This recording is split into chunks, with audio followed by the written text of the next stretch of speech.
Welcome to the Backstage Supercast with Freekbass and Rexavision.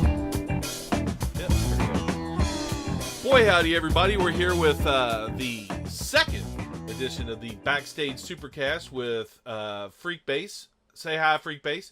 Hello, Rexavision. And me, Rexavision. We have been working on our formula a little bit. This is only our second episode, and today is our first guest. We have the amazingly talented guitar player and producer Vernon Reid from Living Colour and just all sorts of other wonderful endeavors over the years. I was looking stuff up. He's ranked 66 on Rolling Stone's list of top 100 guitar players. So I don't know. I don't know if he gets to move up if he kills people or not. So right. He's got that going for him. But like, I owned a copy of Living Colour's first album, Vivid, like 2 days after I heard that song the first time. Like, Cult of Personality and everything. I'm a huge geek, and this is awesome.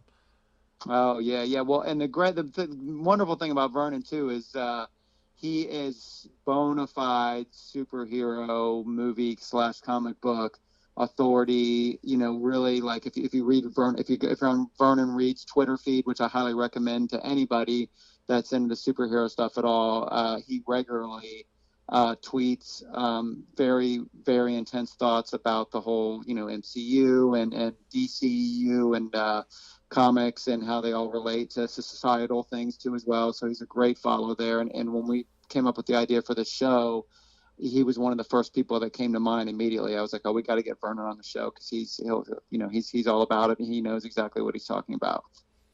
Yeah, the overlap between musician and comic book fan is like, it was originally startling to me, but you are calling it on the head. Vernon Reid is all in with this stuff, and I was very surprised to learn in our chat exactly how much our age and comic reading habits lined up. So, let's not waste any more time listening to me and Freak Talk. Let's bring in this, super guest we have. So settle in. Vernon Reid, Freekbass, and myself, we talk the Marvel movies. We talk some DC movie stuff. We talk a little bit about the coming attractions and just about the actual effect that superheroes would have on society. It's a fun chat, and can't wait to share it with you. Here we go. All right. Let's go. All right, everybody. We're going to welcome our absolute first guest, and we didn't hold out any of the stops here. We pulled in the legendary guitarist Vernon Reid from Living Colour and producer of like 8 gazillion other incredible things. But beyond all that music stuff, he's a superhero fan. So, boy, howdy, Vernon. Hey, how you doing, guys? I'm lovely. How about you, Freak? I'm doing great, man. And Vernon, we're so glad to have you on here, man. It's like, I'm always chattering back at you, your vast knowledge of the superhero genre on Twitter, and it's good. When Rex and I talked about doing the show, one of the first people that came to mind, I said we got to have Vernon Reid on because he's the authoritative superhero guy on. So. I would say, there are people that have really a lot more nerd in the weeds knowledge. So I'm not going to do a total nerd shootout, but I have loved comic books my whole life, and it's funny to have because I grew up as a boy in the 70s, and was a young adult in the 80s, and so part of the golden age was part of my kind of coming of age, and so some of these characters have meant a lot to me. Peter Parker and J. Jonah Jameson, and all of these different characters have meant a great deal. And I lived long enough to see the technology just emerge, and it's actually credible. It actually works. It's like an example, right? as I'm jumping into this thing. Without you saying anything, you're just introducing me. Hi, everybody. No, you didn't. Go to it, brother. Well, okay. A lot of the uniforms and costumes, if you will, what looked good in print is very, very hard. It was very, very hard to translate into live action, so that the costumes don't look corny, so the costumes don't look ridiculous. Oftentimes, or the way Halloween costumes, you notice Halloween superhero costumes are almost universally terrible. They look bad, and part of the reason they look bad is because the materials involved are either too shiny, they're cheap, the bodies containing them are not the most, if you will, you know what I mean? Because if you think about it, the amount of physical fitness, like the whole way superheroes on screen look, is a function of a lot of different things. I mean, you know, there's a whole class of trainers that are running around in Hollywood. They're like, it's unbelievable what they're doing. Because if you look at Chris Hemsworth, you know, if you look, you know, the way, or Chadwick Boseman, the kind of fitness, the kind of shape they have to be in, and then the costume design has to meet them at the point at which they're looking good in the costume. And we've come to a point where all of these different factors are working together to make an Iron Man or Robert Downey Jr. in the Iron Man costume. It works. It looks good. Aside from the physical thing, also the amount of CGI that's now seamless and motion capture. I mean, the first superhero movie, I mean, at one point it seemed like superhero was going to be relegated to only the animated space, because that's the only place that kind of, and even the animated superheroes, the level of detail, the kind of what's the word, physiology. I mean, the way the kind of musculature and that anatomical drawing is off the hinges. It's incredible how these characters look in a comic book. Animation, you know, there's a lot of, you know, they weren't putting enough money in for those early animated things to really look the way the actual books. And then when you get to the movies, I mean, you're talking about an even more difficult hurdle to jump. And I think since the Christopher Reeve Superman, it's started to look really credible. The Tobey Maguire Spider-Man was like incredible, because the casting, that's another part of it. Casting the actors. Tobey Maguire was the best Peter Parker, until Tom Holland assumed the role. So there are all of these different, I mean, there are a lot of different issues, because there's the monkeying around with canon and, you know, blah, blah, blah, woof, woof, woof. But if you're a fan of the Golden Age superheroes, and with a lot of caveats, I mean, it's an amazing time. It really is an incredible time. You know, it sounds like you and me are of the same age, and the Golden Age you're talking about is likely, say, 1981 through 1985 or 6 at Marvel and DC, something like that. Mm-hmm. Oh man, that was the. I go back even because there's a little boy. I go back a little earlier, but yeah, I think, I mean, like I think about Jack Kirby. Jack Kirby, I mean, he's someone that so deserves a biopic. Jack Kirby, World War II veteran, just a visionary guy, you know, hand in hand with Steve Ditko, you know, and Stan Lee. I mean, the galaxies that they created, incredible. I feel like Stan gets a little more credit than I kind of think he should, and the idea of a Jack Kirby tribute picture is brilliant. I really, you know, the story's got everything. It's got tragedy. It's got him going to war.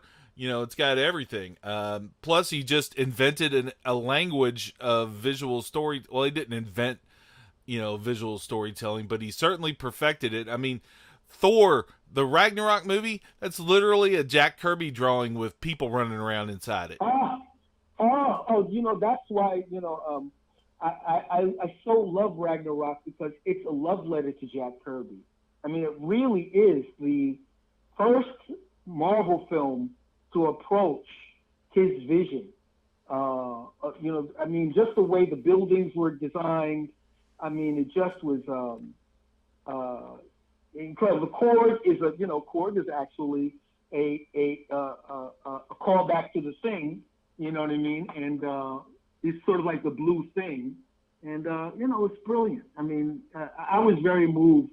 I mean, the thing is, the film was very funny, and Kirby also had a sense of humor. As much as he was, kind of grandly dramatic in his writing, he could also be quite funny. And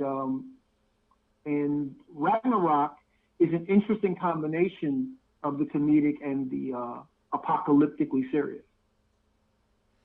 I think my favorite part about Ragnarok is it showed that they're starting to trust directors with a singular vision. I mean, comic books were invented by people, not invented, but comic books were perfected by people who had like singular visions. Like Jack Kirby's drawings look like Jack Kirby's drawings, period. And Stan Lee's stories read like his stories. And, if you're trying to make these movies a little too samey or safe or whatever, you're kind of not honoring the source material. You got to let whacked out people like Takeshi Waititi, or however the hell you pronounce that dude's name, be them. Yeah. Let them go make crazy shit, I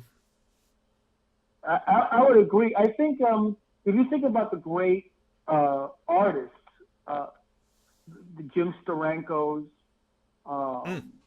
the Neil Adams, I mean, they were all auteurs.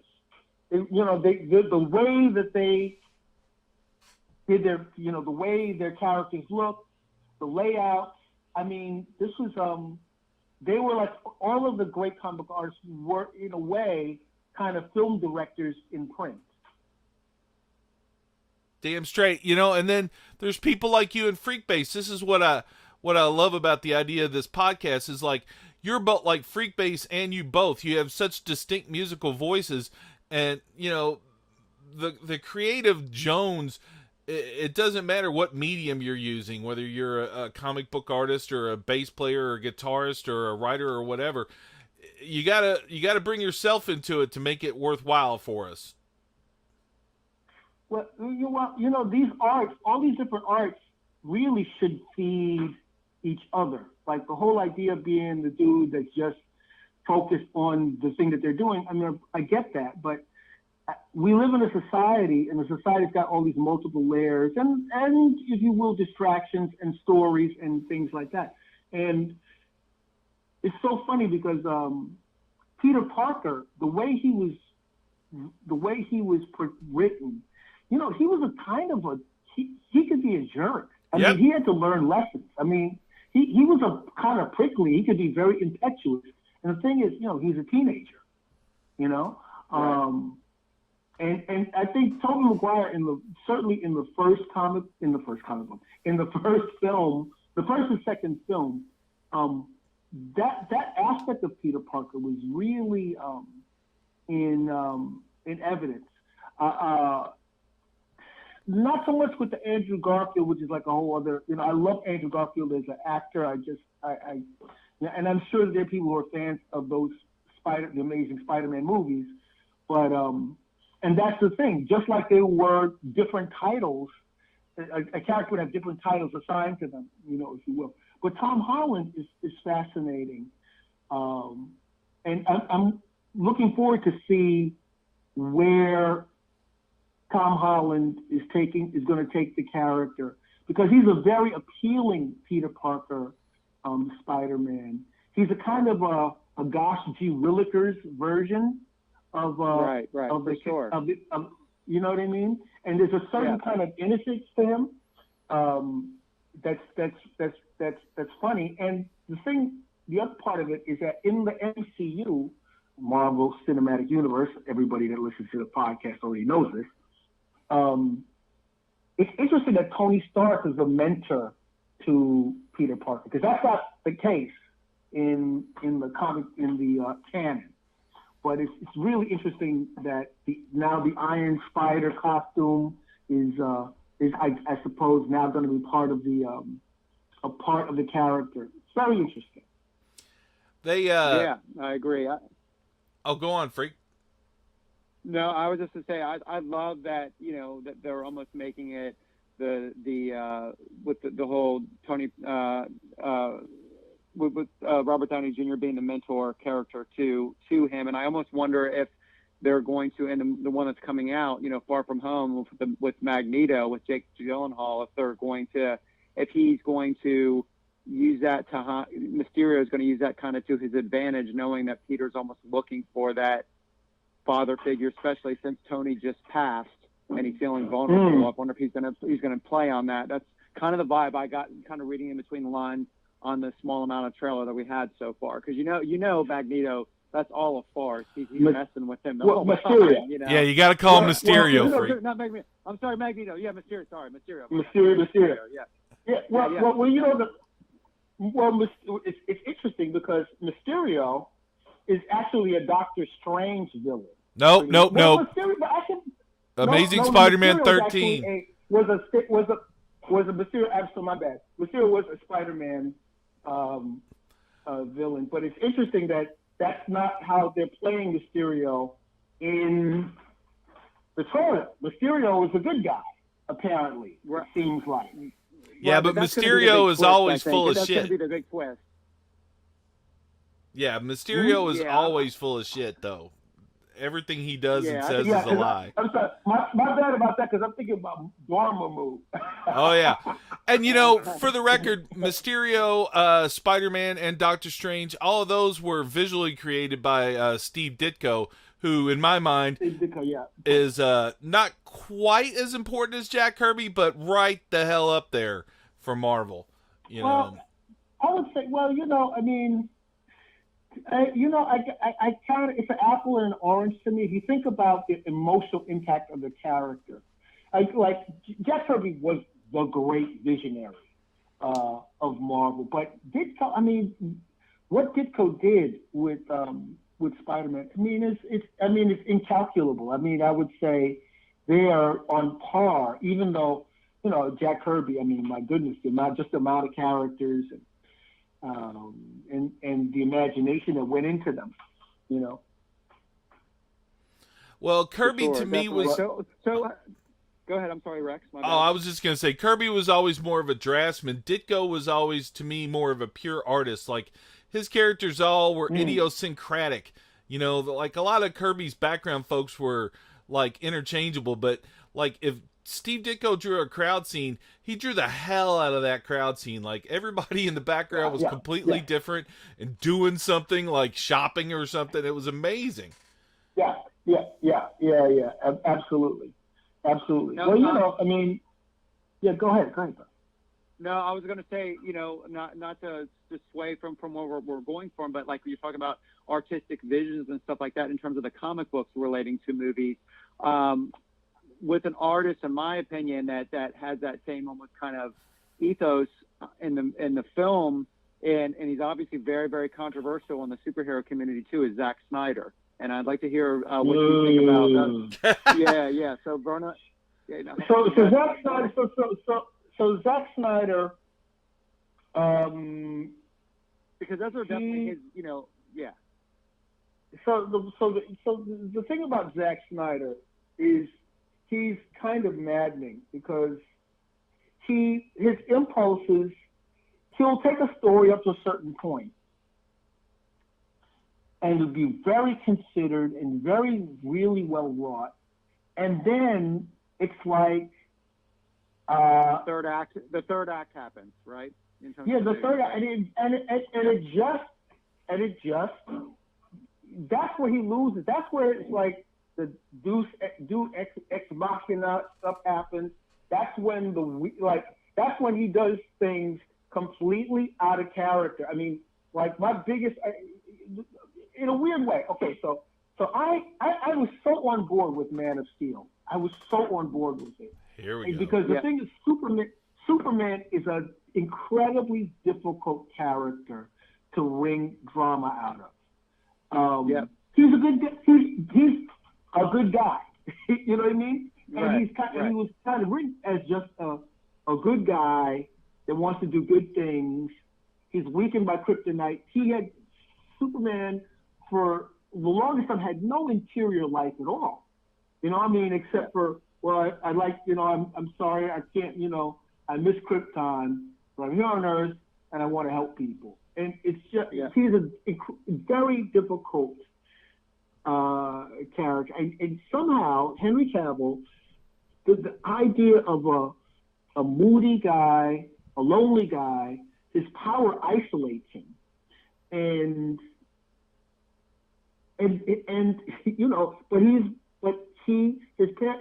foster parents are human. He loves them dearly. He actually listens to what they say, right? And the bonds he has, you know, really constrain his behavior.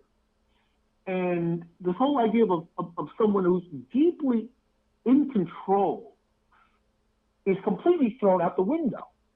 Completely thrown out the window in the final battle scene. And it didn't have to be that. Like, what's so I think frustrating was that they could have still had almost that same level of action and stayed within the character. Because we know that Superman, as we know the character, he would have done everything possible to get Zod out of the city. He would. The first thing Superman says, we can't do this with all these people here. And Zod, Zod would be, you care about these monkeys? Go save, you know, I'm going to knock down a building and, you know, you go save them. Like, that's how, you know what I mean? And fans are always Monday morning quarterbacking. Like in Superman 2, obviously, right? Yeah. Right. The Christopher Reeve Superman 2, yeah. It's Christopher Superman, he's like, you know, like, this can't happen here. Like, yo, you want the codex, you're going to have to come get it. You know what I mean? And that's, and Zod would have done things to draw him back. He would have threatened humans, used them as human shields. Well, not really human shields, but he would have used them in a sense to draw him back in. That it could have totally stayed within the character that had been built for 2/3 of the movie. And then it just became just kind of wanton destruction. And it was such a, it pissed me off because it was really a fine film, in my estimation, up to that point. It really was nuanced. It really dug out. Vernon, let me interrupt you for just a second, and to say within maybe the way that Zack Snyder was thinking of it, if he was thinking broad picture that's leading us into the most controversial Zack Snyder film, Batman versus Superman, I thought the first 10 minutes of Batman versus Superman, where you felt the rage from Ben Affleck as Batman, why Superman was obviously fighting in the city, the destruction that he could cause. Maybe, in other words, he was already seeing Superman in this destructing the city, and then you know that causing, you know, obviously, you know, Batman versus Superman starts off with you know, go ahead, I'm sorry, but you kind of know where I'm leading with this, right? No, I do, and you know, I totally get that. And my argument is that he could have still achieved those ends and kept the character of Superman intact. That, you know, there could have been a great deal of destruction in the city because Zod is forcing Superman to try to save all of these people. And right. Destruction. You know, he would have stayed. So at the end of the day, well, the Superman, it wouldn't have just been a wanton fight where we're just gonna duke it out and we don't give a damn what happens to the people below, right? That same level of destruction could have happened and stayed within Superman's character. Now, the idea that Superman, this is what's maddening about Zack Snyder, is that he is also brilliant, right? Like, one of the things that's been totally missing is in the Superman movies is the idea that Superman, if a Superman actually existed, Superman would cause a theological panic. I mean, they didn't really even get into it, but the way like a Superman in our world would be catastrophic just on a philosophical level. Like, which they barely like there's a little bit of touch of that in the very beginning of Man of Steel. Remember when he's a kid with escapes the school bus, remember? And then the mom comes home and they talk about that briefly right there. Yeah, about this God's work and all that kind of stuff. Yeah. exactly. And so so they're really, really wonderful and very thorny and difficult things that could be dug out of the Superman's existence and character. If you really put it in our world, who would claim Superman? Like the various religions would, at some point somebody would say he's the second coming of Christ. Someone would say it. Okay. I gotta stop this attack on Zack Snyder's Man of Steel. I gotta be the guy who comes in and defends it. First of all, I'm not attacking.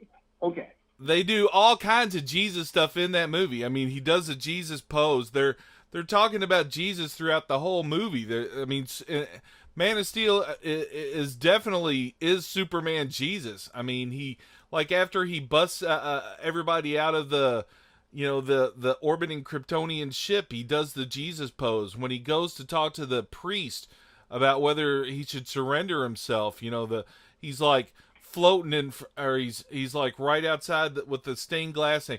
I agree that Zack Snyder chokes on the third act. I really think what Zack Snyder needs to be is like a cinematographer or a co-director, but I think that the whole big thing with the Man of Steel fight at the end and everything, though, and this is something everybody misses, is like in like Superman 2 and the original Superman Christopher Reeve series, there's like a decade where Christopher Reeve supposedly, according to the story, Clark Kent is off with the like holographic projection of Jor-El, who teaches him everything, like how to be Superman and all that. In the Man of Steel movie, if you go with just what they have, like the parents kind of taught him to control his super senses. His dad told him never to fight. Like the first punch that Superman throws, apparently probably in his entire freaking life, is when Zod threatens his mom. And I personally, first of all, that is the most Superman American moment of like the movie. Like he's held off from fighting his entire life, and then when he sees Zod touch his mom, he snaps. Like, that big fight in Metropolis, he's had superpowers his whole life, but he's never had a fist fight. He's never had a superhero fight. It's like, it's all brand new to him. He doesn't know how to, like, trick a dedicated soldier out of a one conflict area to another and all that stuff. This is like, it's like the most controversial thing in the movie is he kills Zod at the end. Spoiler alert. Sorry, everybody. But, he didn't know how to stop Zod. He was in like an untenable moment. And I think that's where a good way to institute his no-killing code is to make him have to kill once. Well, the thing is, every time a building comes down, I mean, come on. Like some of this stuff, I mean, these buildings were occupied. People were in those buildings. They were at their work. I mean, the fight was like a 9/11 for Metropolis. I mean, it's that's the part of it that is because the thing is, if he's utterly untrained, he wouldn't be able to fight Zod at all, right? Because even though Superman has these powers, you have to be trained. You have to be trained in order, like someone that's really, just because someone's strong doesn't mean they can fight. Yeah. That's a whole other skill set. So, I mean, there are problematic, like, okay, one of the most amazing things about Superman is Clark Kent. Because Clark Kent, if you stop and think about it, the amount of control, Clark Kent has to appear to be a normal human being, right? Yep. But, so he has to modulate, like, everything. Nothing weighs anything for him. Nothing, you know what I mean? Like, he has to pick up a pen. He has to, like, type and not have the typewriter explode. Everything's made out of tissue paper. Yeah. Yeah. Stop and think about it. He has to pretend that he's a normal dude who's incredibly calm, but he can't grip a chair. If he reads a story that upsets him, he can't grip a chair. The chair will blow up, or the chair will just bend. He will do things inadvertently, so he has to be completely conscious at all times. Because that's the thing that's really weird about his powers. His powers are always there, Does he have an internal gear? Is it okay? I'm going to be flying in heat waves and everything. I mean, that's one of the most curious things about it. It's like, well, how does he function without everything just blowing up and denting around it?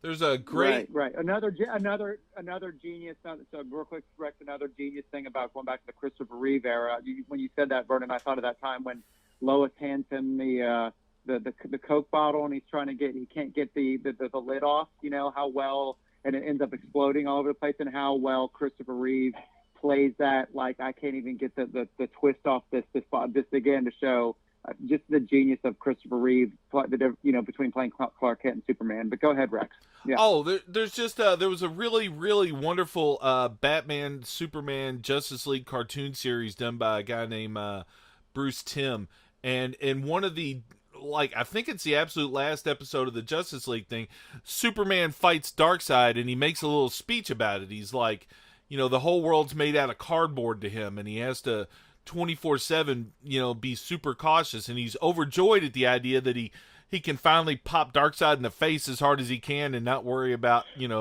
punching through his head. The restraint shown. I mean, I feel like Superman is the ultimate American. He has all this incredible power, but he does all he can to constrain himself and to use the power he has to help, not hurt. Superman rules. Well, Superman is the ultimate what Americans would like. Very good Superman point. is the ultimate he's the ultimate American ideal. In fact, I mean, one of the things that's just weird is factoring in human psychology. If someone with powers like these actually existed, how would we respond to that? Would we be grateful? Would it totally freak us out? I mean, that's the thing about, like, the whole thing about, mutants versus non-mutants. That whole thing's been interjected. And really, it could be expanded to all superheroes. In one sense, Lex Luthor, Superman incenses him. Superman makes him mad because Lex Luthor is a genius, and he's thought up all these things, and and here comes this guy, right? Who's just like, he just shows up, and everybody falls all over themselves when they should be paying attention to him. Why doesn't anybody pay attention to me? Who's this dude who suddenly, everybody's falling all over themselves? He wouldn't be, he exemplifies. Lex Luthor is also the ultimate American dude too. Right. That the xenophobia angle and all that's a huge part of Lex Luthor's motivation in the comics currently. And you don't even have to be comic book about this kind of motivation. I mean, just look at, like, rich people, people who get born rich.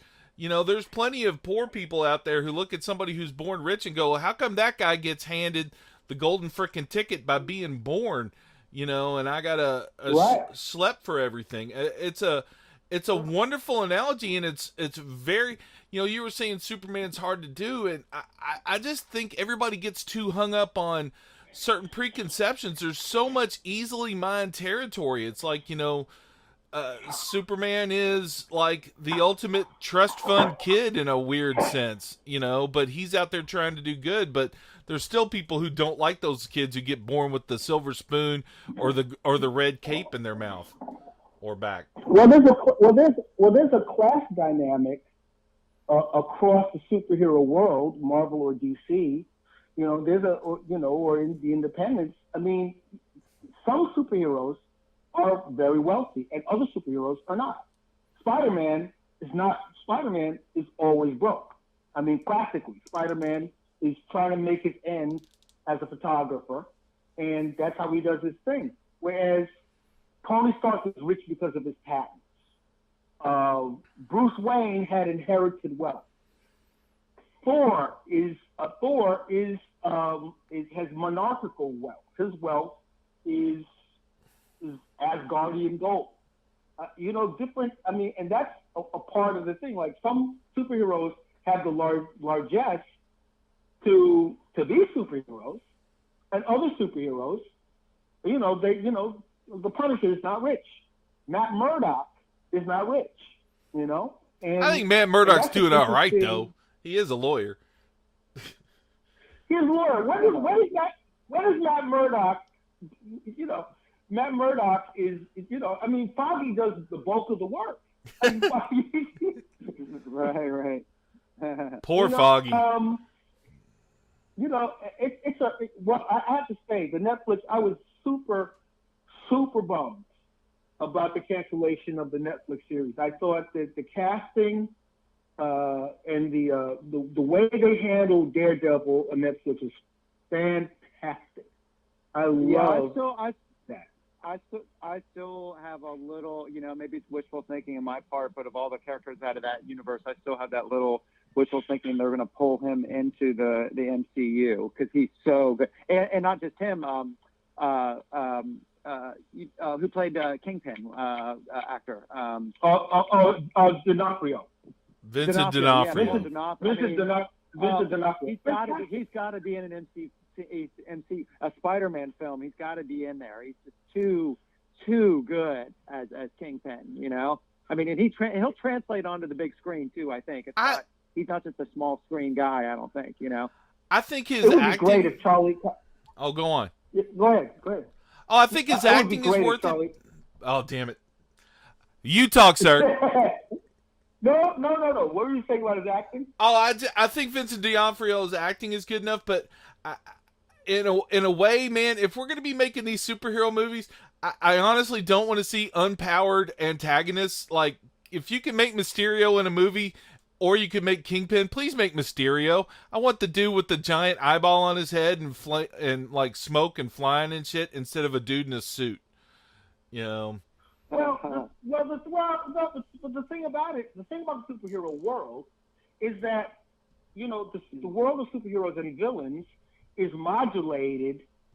So you have beings with magical powers. You have beings with mutant powers. Then you have people that have genetic powers. Here's the thing: why isn't everybody trying to get Steve Rogers' DNA? Steve Rogers is the only. Apparently Steve Rogers and Bucky are the only people to get the super soldier serum. And it would seem to me that the super soldier serum would be the ultimate thing for the armed forces. So how is it that that serum or his DNA is not like an object for Hydra? Like Hydra's like, we need to get that dude's DNA so that we can synthesize our own super soldier scenario. Well, you got to assume story-wise that Hydra did get it because they were running S.H.I.E.L.D. and they were, clearly they did medical tests on when they found him and everything. I mean, they had to have, before they woke him up in that hospital at the end of Captain America 1, clearly, they unfroze him and, they grabbed some hair and scraped his skin and shit while they had him there. But, I mean, story-wise in the Marvel movies, I think that they say repeatedly that the Hulk is born out of an attempt to recreate the super soldier formula. So, they're working on it. Is that what they say, that the gamma rays would... they've been monkeying around with the cannon and playing fast and loose with cannon for so long that it's like, oh, it's that now? Because first it was a radioactive spider, then it became a genetically altered spider, which, I get it. Hey, real quick, Vernon, what did you were kind of going on before we going back to double back to Charlie Cox as Daredevil. I mean, do you think they could pull him into the actual film MCU? Do you think that would translate? I think it would be. You know what? It would be a mitzvah for fans. I mean, it would be a. If that's the thing. Who knows at the level at which these decisions are made? But Charlie Cox, if Charlie Cox was brought in as Daredevil into the MCU, it would be fantastic. Fans would love that. That's the thing. Fans would be like, wow. So the dude that played Daredevil gets to play Daredevil for real in the movies. Fans would fall over themselves. I agree. You know, That would you know what I mean? Twitter would have a meltdown. Yep, I agree. It would be fantastic. I mean, one of the things that, again, that really bums me is that they didn't use the Flash from the CW in the Justice League, and that bummed me out. It's complicated, It's really. I feel for him. That was I agree with you there, Vernon. It was a weird one, and recasting the Flash. I think what they're trying to say now is both Marvel and DC in their movies are saying that there's like a multiverse, like the DC shows, which I don't really watch, honestly.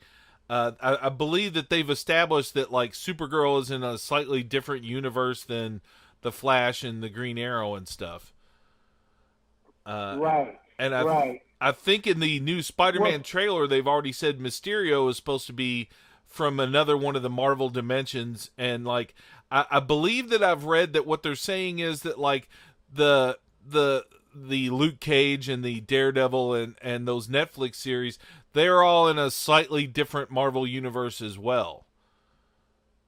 Well, the thing that I heard is that the Tony Stark snap created a dimensional rupture, so that it restored certain things, but it also, like certain dimensions leak into our dimension.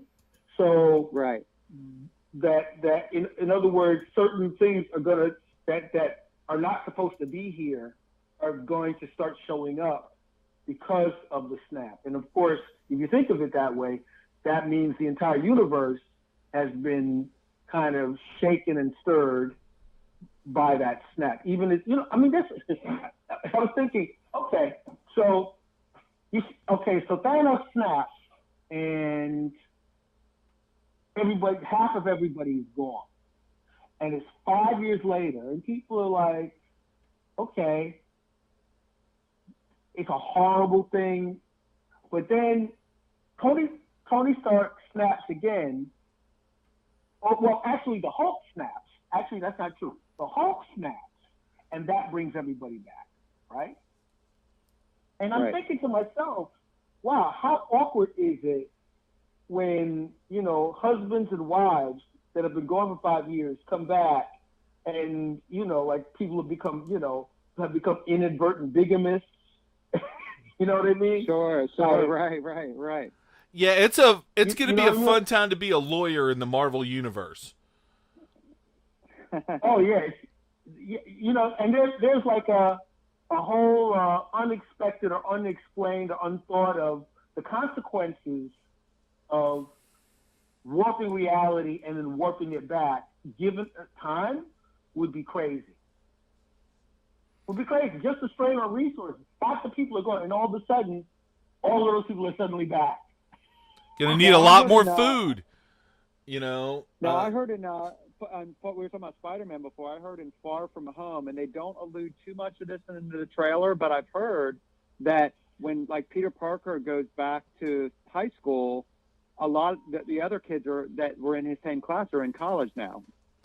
So they do actually acknowledge that, wait a minute, 5 years have passed, you're still in high school, but the other kids that survived the snap, the initial snap, are into high school, and like his friends, and whether it be MJ or Nate or the other one, they were snapped along with Peter Parker too as well. With him, so I heard so supposedly they're going to acknowledge at least that part of it in the movie, which is real interesting if that's the case. That is really interesting.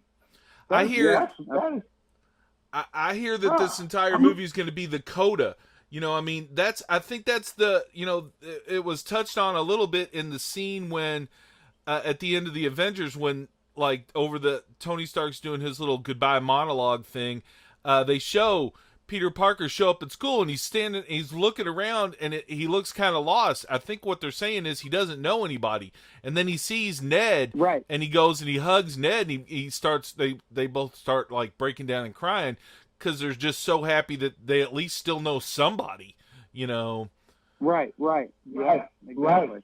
Yeah, so I think you're right. I think Far From Home is going to wind up being, in large part, a coda Endgame, which is that's very clever of Marvel, and it's a great, it's the thing that we've been missing because of, again, lawyers and licensing and things like that, is that, in the MCU, like all of the characters, the X-Men, the Avengers, the Fantastic Four, Daredevil and Spider-Man, and, they all know each other and they all interact.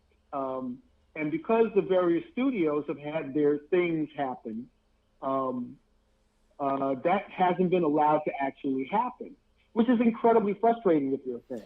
It's now, frustrating. I think, but it gave us something.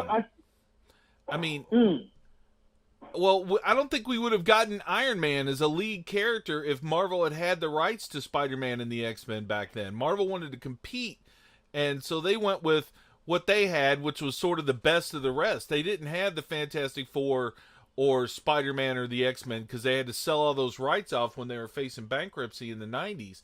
So Marvel made their plan. They're like, all right, then we'll base everything on the Avengers and we'll make Thor Captain. Seriously, Iron Man, I always liked Iron Man, but Iron Man was like a C-list hero at best, for most of... What's so funny is that I've heard that people say that Iron Man is a C-list hero, but he was not a C-list hero to me. Everybody's got a favorite. He was great. That's so strange.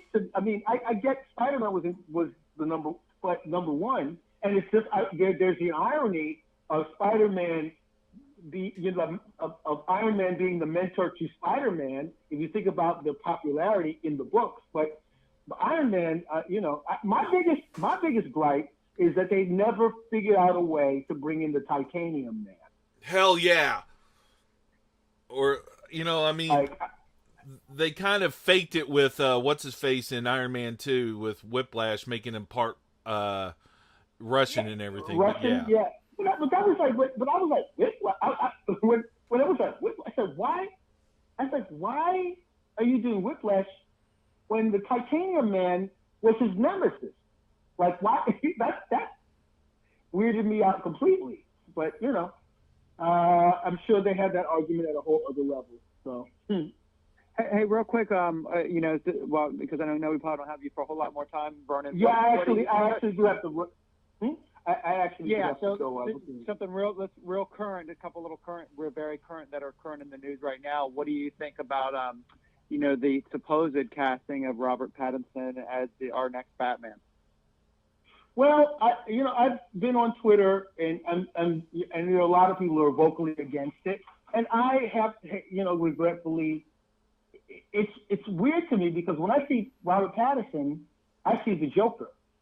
Like Robert Pattison. Good call. If you give him Robert Pattison, look at Robert Pattison.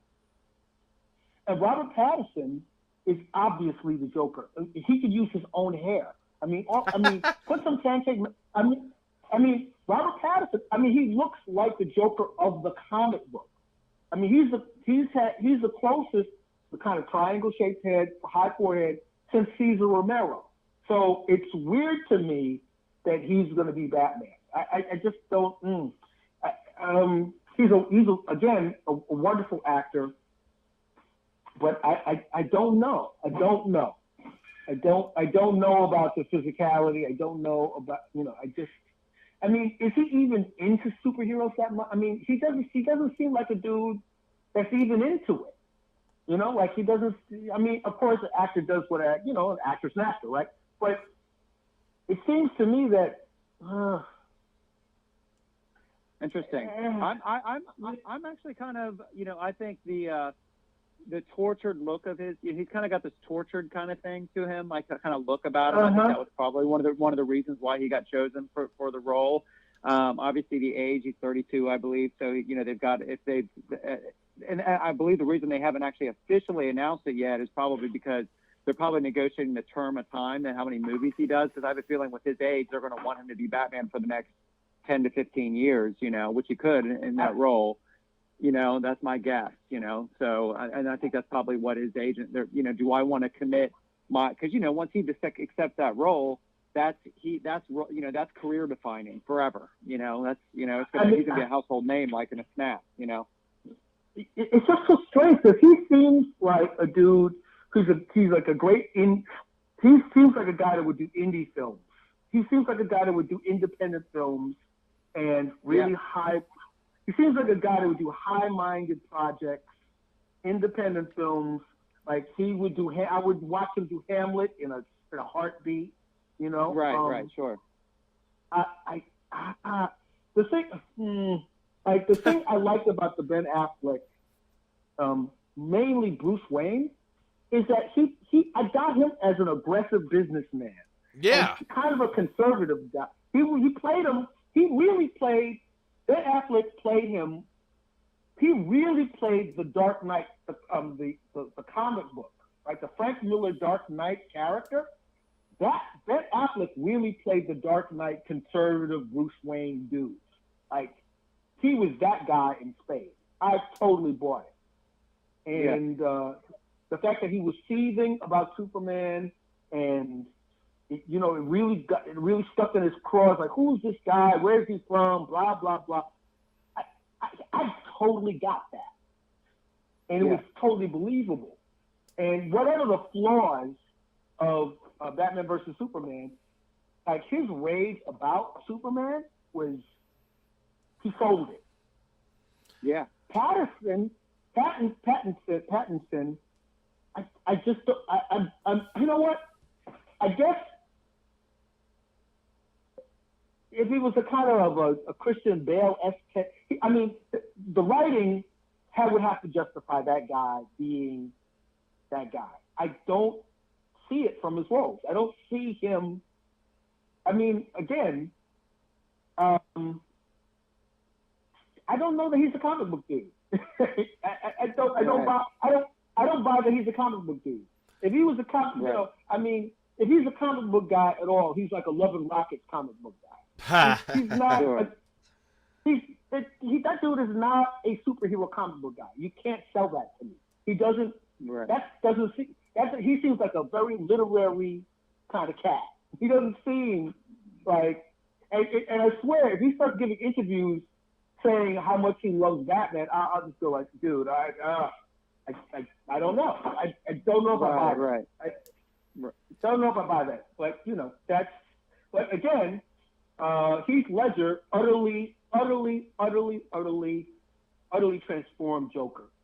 And in fact, he just, the thing about Heath Ledger is that there was no Heath Ledger in The Dark Knight. There was no Heath Ledger. There was only the Joker, which makes that's one of the most frightening and darkly impactful portrayals of any character on film ever. Like, he totally deserved that posthumous Best Actor award because it's one of the most seamless performances in cinema to me, and it would have to be that level of reinvention for Pattinson to work.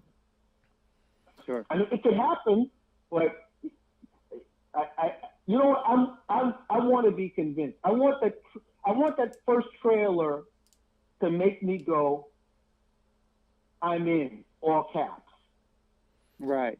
Because I'm not. In all honesty, I'm not there. That happened for me with that Joker movie trailer. I'm all in on that. Oh yeah. Well, yeah, Joaquin Phoenix, I think, is going to give us the next great portrayal of that character. And just the sense of humanity and the sense of something going gradually terribly wrong. Like the idea of someone who is gradually losing the plot. I'm so looking forward to it because it's very unsettling. Because the Joker that you see in the preview is actually a pretty friendly, affable guy, and people are just kind of dumping on him and beating him up, and you see people trying to help him. Like the therapist, Arthur, are you okay? And you just see him just kind of slowly. He's laughing at first, and then you just start to see him slowly. And what's brilliant about the Joker trailers is they don't give you too much, and the Joker they give you is really sympathetic.